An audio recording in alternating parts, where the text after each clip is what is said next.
Kyle from 2Hex Garage, and today we're going to find out how much a KDX 220 really weighs.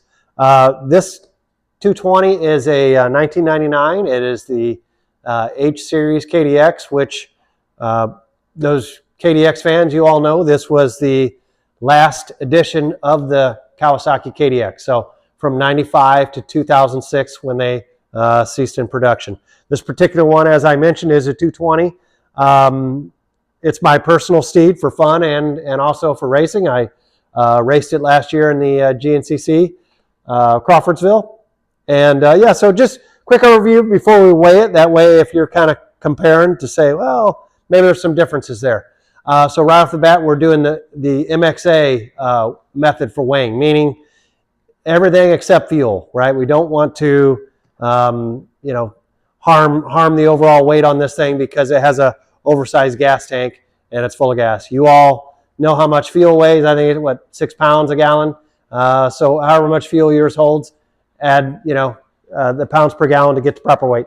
So this one has a lot of the Fredette modifications. I pretty much followed Jeff Fredette's recipe exactly on this, from the gold valve and the suspension to the proper springs, to the pipe setup, his boring the carburetor, porting the cylinder, squeezing the head, right, Boysen rad valve. So this is a complete Fredette setup on this.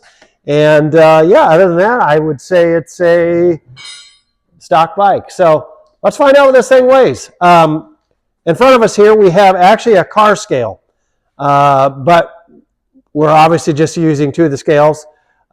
Extremely accurate, and let's find out what this thing weighs. So I'm going to throw it up there, and then I'm going to try my best not to take any weight off of it. So I'm just going to be balancing the bike as best as I can. And the cool thing about this scale is we'll also be able to tell you the bias, the percentages, the weight per scale. So let me get this real quick. Red's front. Okay.